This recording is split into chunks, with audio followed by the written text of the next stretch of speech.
অনেকের কাছে শুনেছি যে কেউ যদি 30 পারা কোরআন মুখস্থ করে ভুলে যায় তাহলে সেটা নাকি কবিরা গুনাহ হয়। সত্যতা কতটুকু?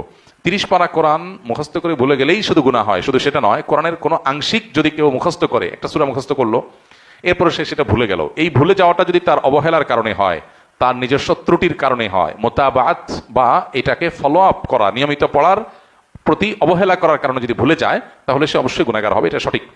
নবী করিম সাল্লাল্লাহু আলাইহি সাল্লামকে মেরাজে আল্লাহ তাআলা বান্দার যত পাপগুলো আছে, গুনাহগুলো আছে, অপরাধগুলো আছে, এগুলো দেখিয়েছেন। কিভাবে তার প্রকৃত রূপ কেমন ছিল সেটা আল্লাহু আলাম। সেই গুনাহগুলোর মধ্যে নবী সাল্লাল্লাহু আলাইহি সাল্লাম এর একটা হাদিস থেকে আমরা জানতে পারি যে সবচেয়ে ভয়াবহ গুনাহগুলোর মধ্যে থেকে একটা দেখানো হয়েছে তাকে, মানুষ যখন কোরআনের কোনো অংশ মুখস্থ করার পর সেটা ভুলে যায়। অতএব কোনো হাফেজ পুরো কোরআন হিফজ করেছে, এরপরে সে পুরোটা ভুলে গেছে, সে আল্লাহর কাছে ভয়ঙ্কর অপরাধী যদি সে অবহেলা গাফিলতির কারণে ভুলে যায়।